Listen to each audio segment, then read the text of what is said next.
Днес имаме удоволствието да разговаряме с Красимира Белев. Тя е талантлива, млада актриса, която, освен главната роля в най-новия български филм «Терапията», играе ролята и на сценарист и на ко-продуцент.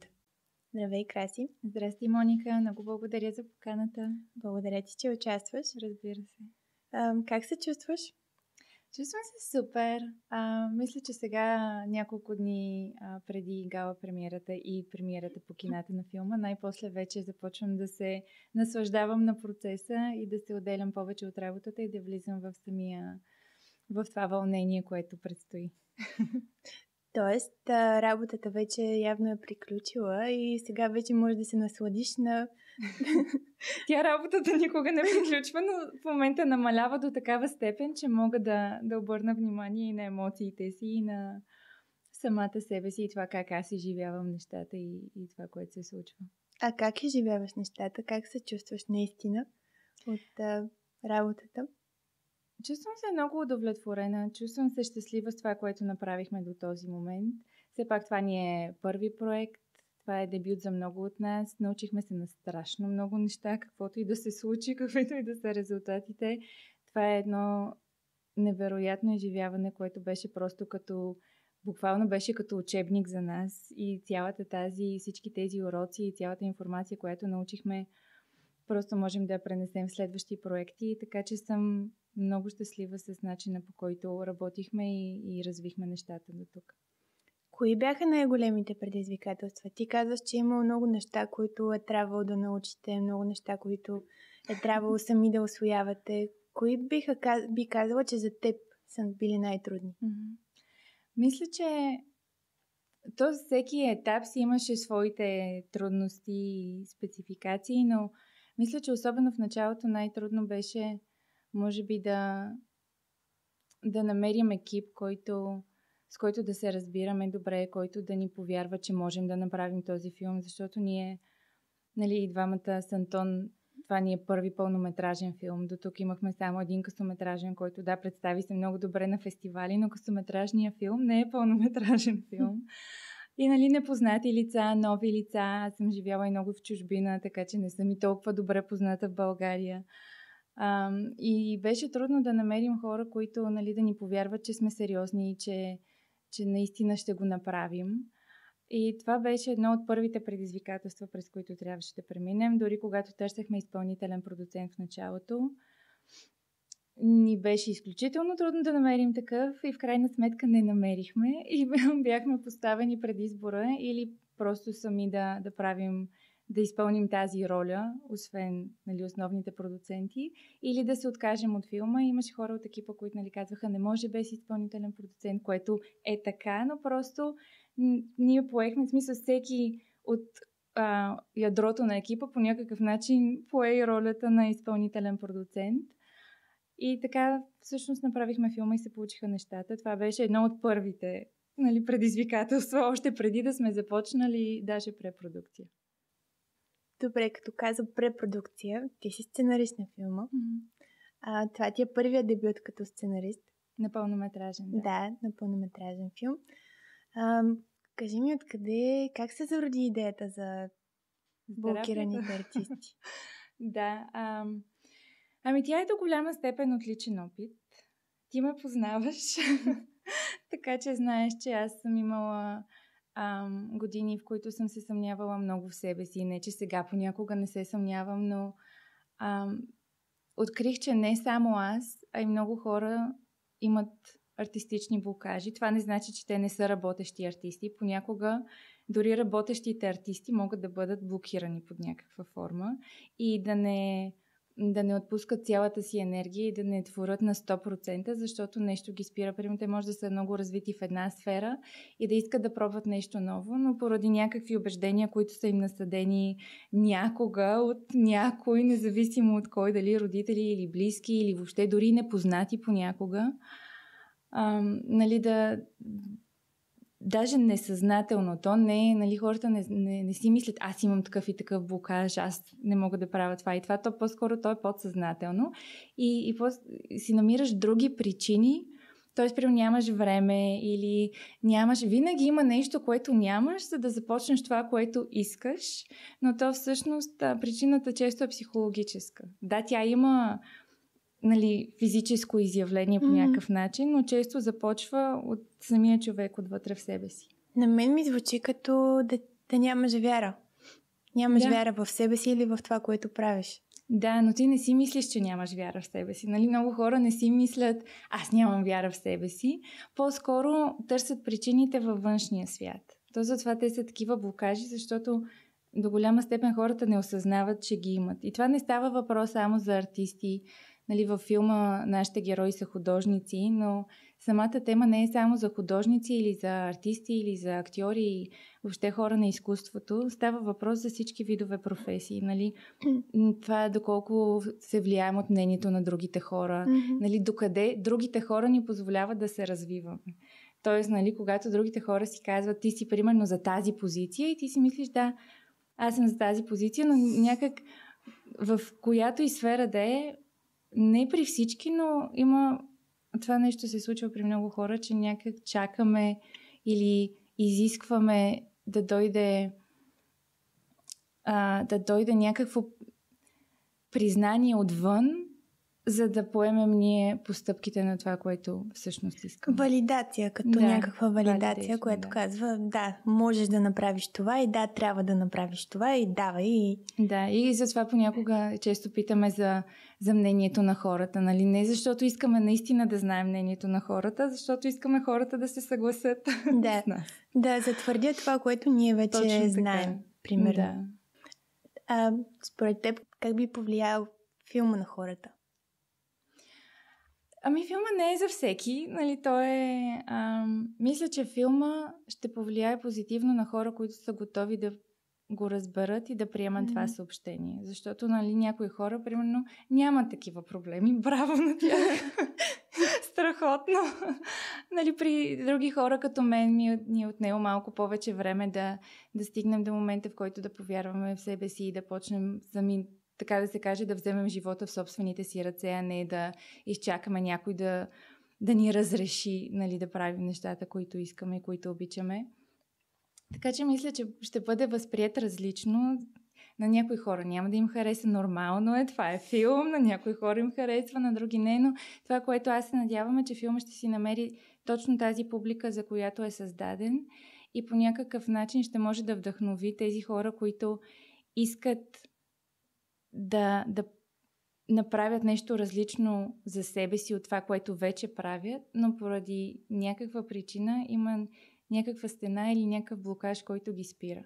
И ми се иска този филм да им помогне да го осъзнаят и може би да го преодолеят. Тоест, филма ще подейства терапевтично на правилните Надявам се. Но мисля, че е на хората, които са готови да възприемат това съобщение. А на теб подейства ли ти така? Смисъл, беше ли терапия и за теб, докато правеше този филм? Да, той беше терапия за мен. За мен, аз не съм ходила официално на терапия, но съм се занимавала с една книга, казва се The Artist's Way, откъдето всъщност до голяма степен дойде и самата идея, защото тя има много упражнения в нея, в които трябва да погледнеш вътре в себе си и разбираш. Примерно, аз разбрах за себе си откъде идват някои от блокажите, които имам и че те идват от много ранни години, в които някой ми е казал нещо и даже не е някой, на който, примерно, моето сегашно аз би се възхищавало или би искало да бъде като този човек. Тоест, понякога хората, които ни спират, даже не са хора, които ние харесваме или които искаме да бъдем, което е абсурдно, че толкова голяма част от живота ти може да бъде по някакъв начин не пропиляна, но не изживяна по начина, по който ти би искала, заради нечие чуждо мнение, което даже не е валидно. Даже аз си мисля, че биха могли да са хора, които нямат никаква роля в живота ти. Просто някакви случайни хора, примерно деца в училище или някой на улицата, който е казал нещо и това по някаква причина ти се набил в подсъзнанието и от тогава ти си блокирал творчески или даже житейски. Да, абсолютно. Може да е съвсем някой, който наистина няма никакво значение в твоя живот и повече никога да не си го виждал никога, но въпреки това, което са ти казали, по някакъв начин, дори да не си спомняш, то може да си живее някъде там вътре и да взима решения вместо теб, което е абсурдно да оставаме такива неща толкова години да водят нашия път. Така е, със сигурност.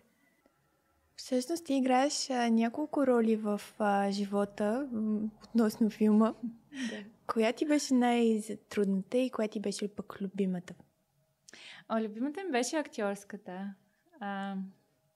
Със сигурност ми беше актьорската. Особено една от локациите беше много интересна. Едно имение в Боровец и понякога оставах там сама. За малко, примерно за около час, около обедната почивка. И беше много интересно, защото тогава някак осъзнавах, че какво наистина изпитва Елисавета да живее сама в толкова огромно място. В смисъл, някак си тези малки промеждутъци, които имах сама на локацията, бяха много интересни за мен, чисто от актьорска гледна точка, защото наистина ми помагаха да съм абсолютно вглъбена и да съм вътре в това, което се случва и в главата на Елисавета. Но като сценарист също ми беше много интересно. Мисля, че аз много обичам да пиша. А това ми е първия пълнометражен сценарий. И беше по-така предизвикателство, чисто от гледна точка на структура и как, нали, трябва да се води, да върви един сценарий, къде да се случват нещата, нали, те по стандарти и така нататък. Но беше интересно, защото някои от сцените просто ми дойдоха като съобщение в главата.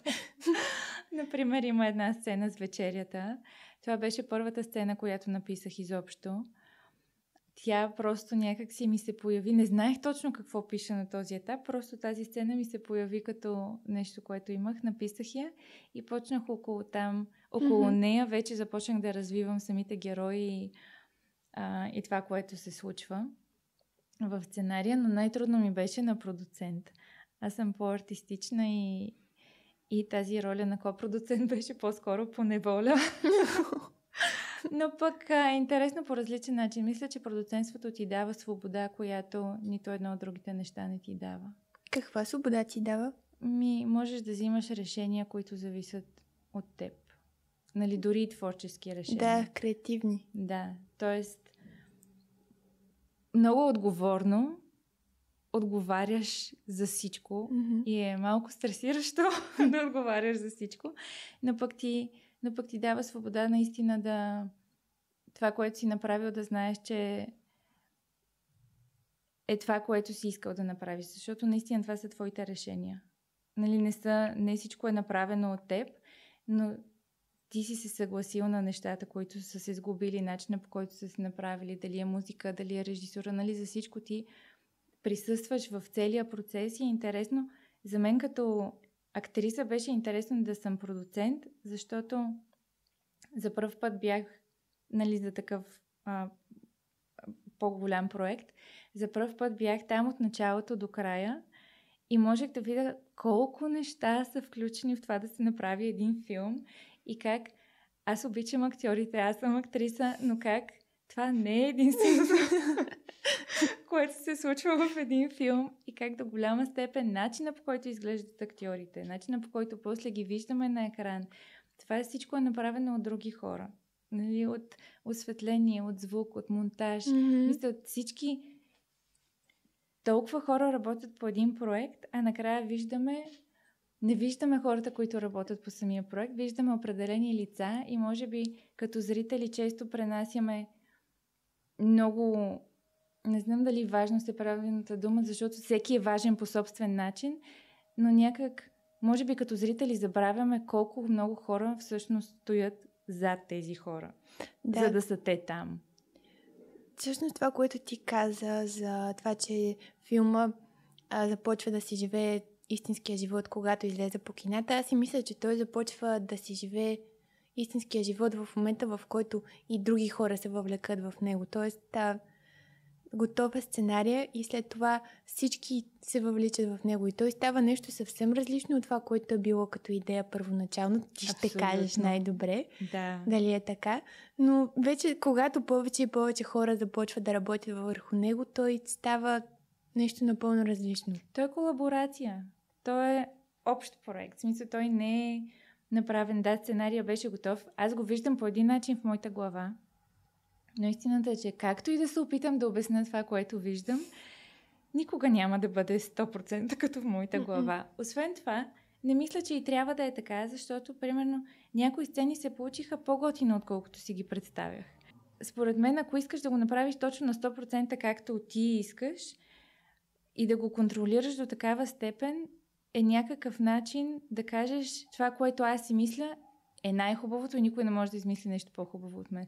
Тоест за мен е важно и беше така в нашия проект, че всеки имаше свободата да допринесе към проекта. Примерно човека, който Надежда, която правеше костюмите, ние дадохме характеристики на героите и тя пое тази роля. Вече тя мислеше кой как ще бъде облечен, спрямо това каква е характеристиката. Режисьора си имаше неговия поглед и вече, нали, той по някакъв начин се свързва с сценария, с моя поглед. И всеки допринася в своята сфера, допринася с нещо за този проект. Тоест не е примерно аз да кажа искам героите да са облечени така, защото така си го представям, или искам този кадър да бъде така и така. В смисъл, ние с режисьора много сме ги говорили, решенията са негови, но винаги сме били в колаборация и ако аз съм искала да опитаме нещо, сме го пробвали. Ако се е получило, сме го ползвали, ако не сме го ползвали. Но е много интересно, защото ти си права, че филмът заживява собствен живот, от гледна точка на това, че всеки дава нещо от себе си и въпреки, че ти си положи основата с този сценарий, после къщата я изграждат много хора. Да. И това е общ проект.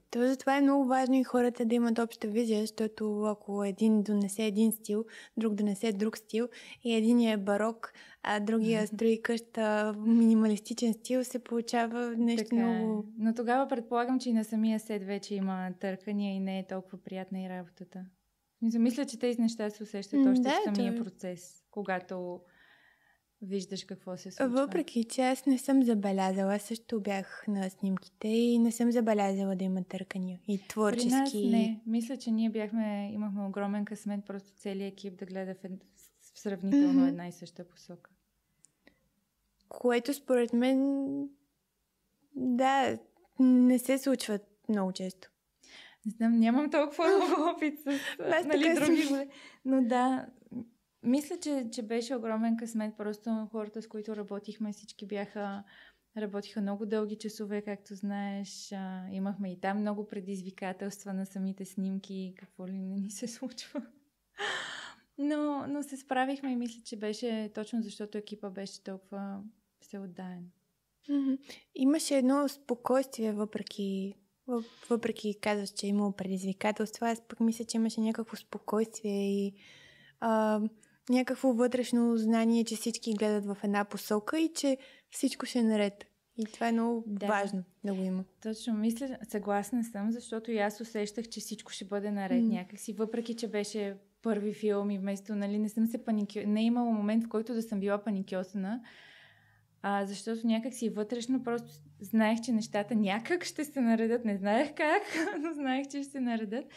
Но когато сме имали такива, примерно когато изгасна тока в имението, нали, и вече графикът ти се бута напред, пък всички са по график. И такива неща, които не можеш да... Нали, които се случват изведнъж и ти не си готов за тях. Такъв ти предизвикателства, но мисля, че това са...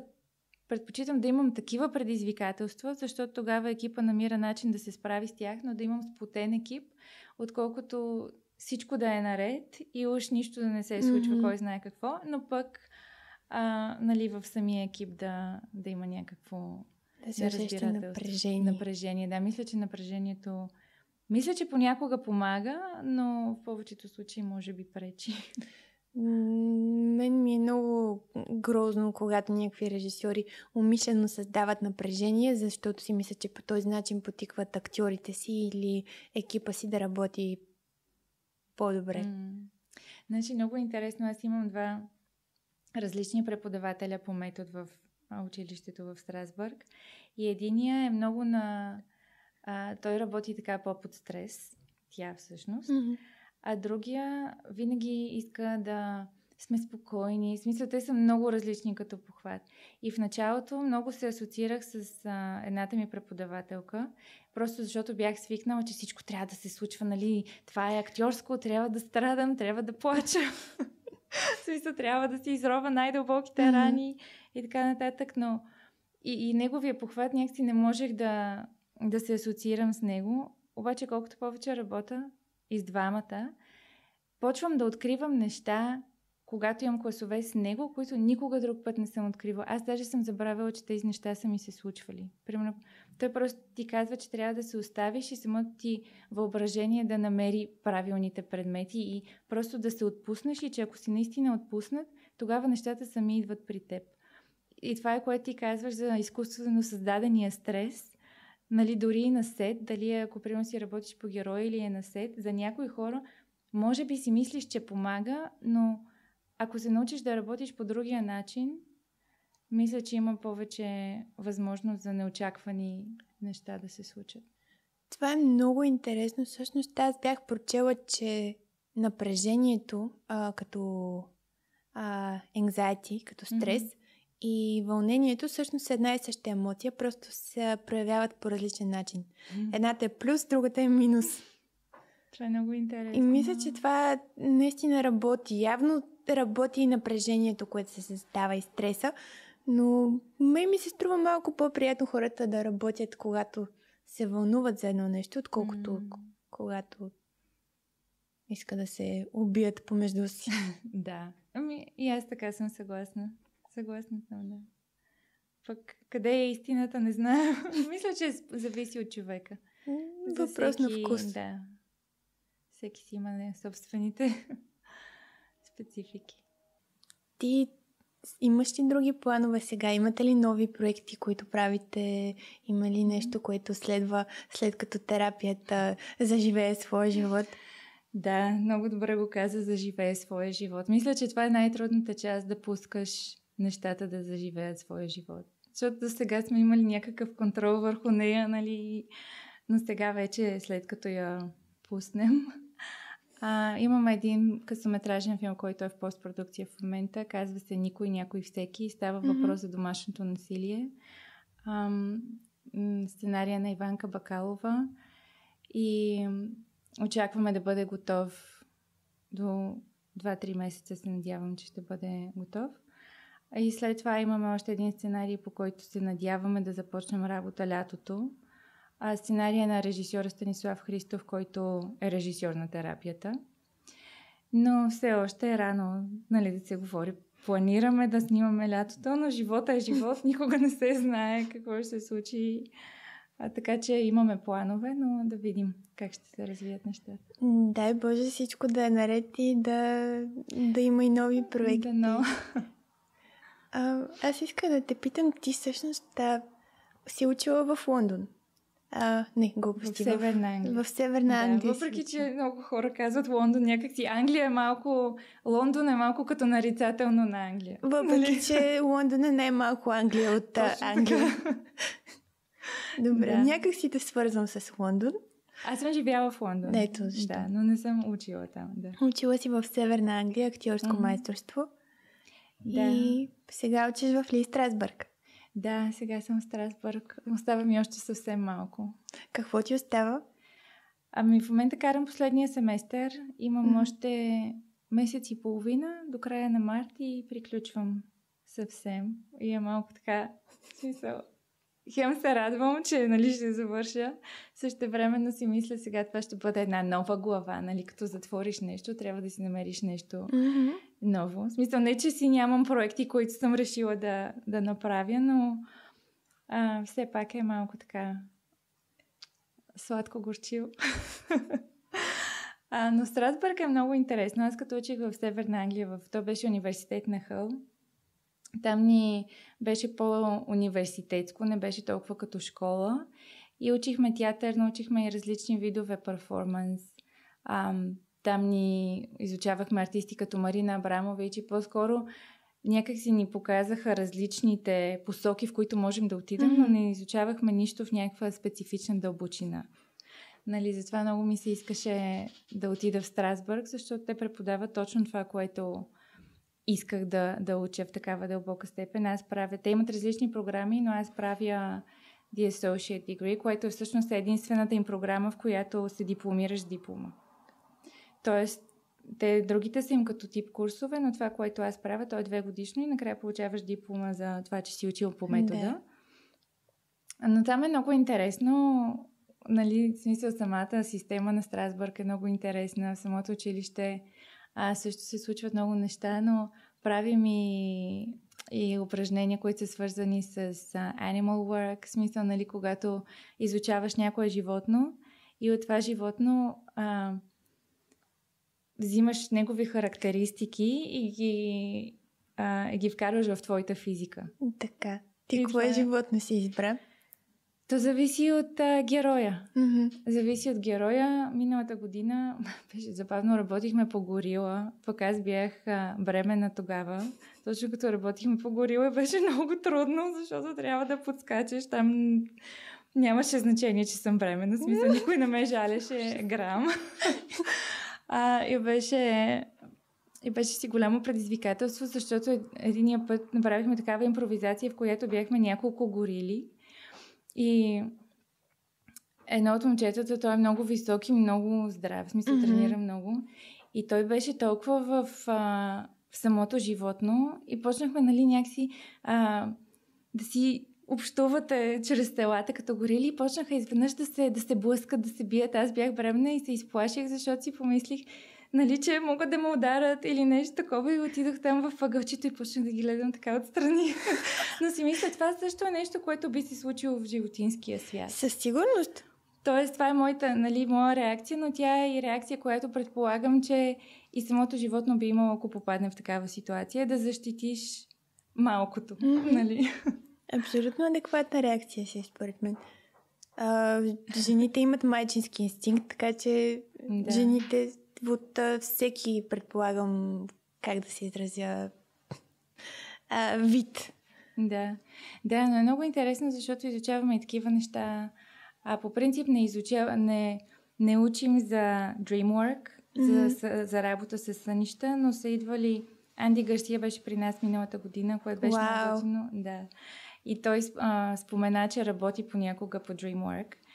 И после една от моите преподавателки също каза, че е работила по това. И на мен ми стана много интересно, защото аз много сънувам. В смисъл, това си ми е, не знам, всяка вечер сънувам и сутрин като стана, седна съм гледала филма през нощта.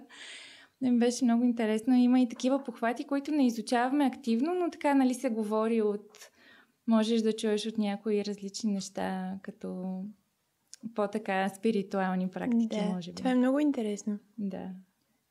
Кажи някой похват, който ви учат за DreamWork, примерно. То е само... Не съм го учила така, че по принцип има и класове по DreamWork, смисъл в Лос-Анджелис, не съм ходила на тях. Но това, което знам, което са ми обяснили така с 2 думи е, че пишеш на героя си вечер преди да си легнеш, му пишеш нещо от типа на това, моля те, разкрий най-дълбоките си желания и най-дълбоките си страхове, нали? Или примерно ако имаш някакъв конкретен въпрос, защо героят ти прави определено нещо, и слагаш една тетрадка до себе си на леглото и като станеш сутрин и записваш всичко, което си сънувал. И дори да не знаеш за какво и как, трябва да го запишеш веднага, те, нали, сънищата бързо се забравят.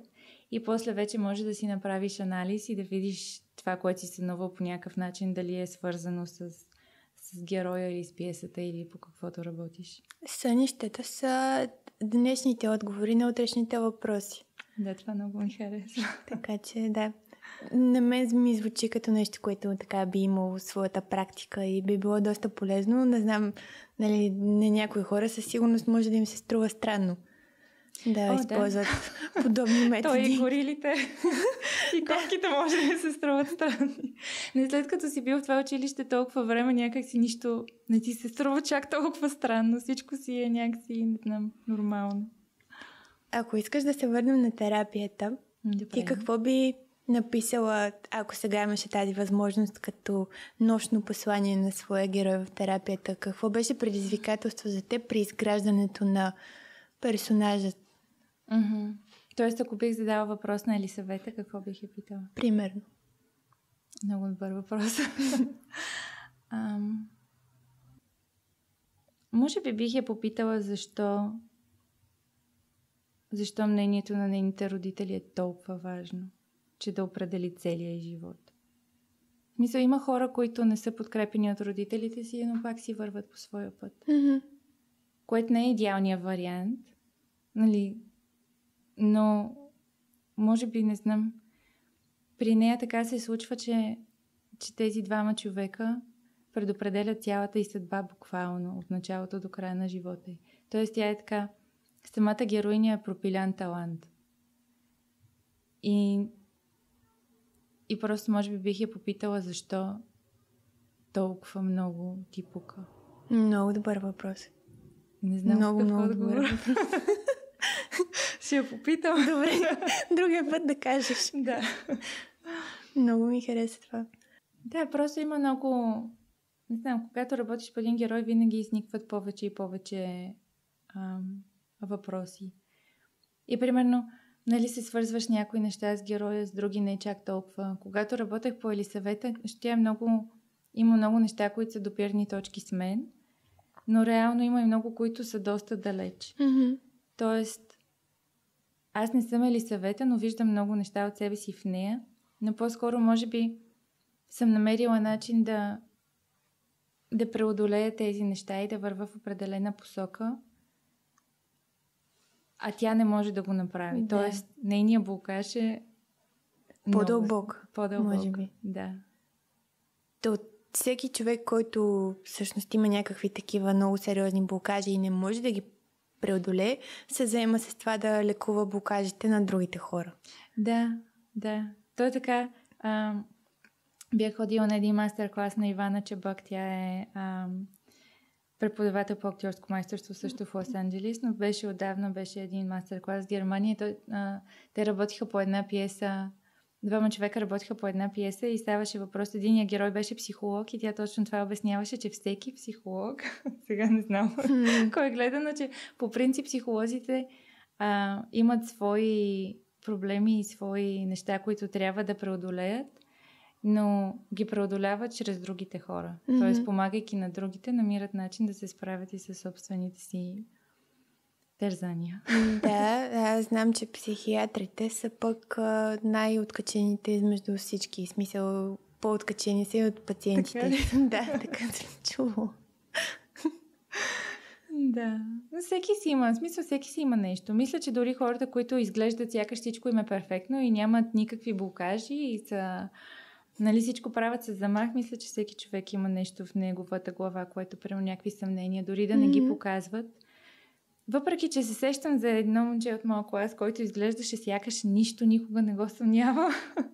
Не знам дали е така. Не знам. Поне хората, с които аз се познавам и моя допир с хората, показва, че всеки си има нещо, което го притеснява. Важното е хората да имат смелост да се изправят срещу тия неща и да стават всеки ден повече по-добри версии на себе си, което според мен ти го правиш. Дано. Така че ти пожелавам все така да продължаваш да го правиш и всеки ден да се развиваш и да имаш нови идеи, да си вдъхновена и... Много ти благодаря. И на теб. Благодаря. Кога е премиерата? Каза утре на 4 е гала премиерата, но филма тръгва по кината от 7 февруари. Навсякъде в цялата страна. Аз лично нямам търпение да гледам филма. Радвам се. Ти ще го гледаш скоро. Така че от 7 февруари може да гледате терапията по кината и дано още много проекти да имаш и дано да продължаваш да си вдъхновена и да пишеш и да се развиваш и да преодоляваш творчески блокажи. Благодаря. И аз много ти благодаря, че се съгласи да гостуваш. Благодаря за поканата.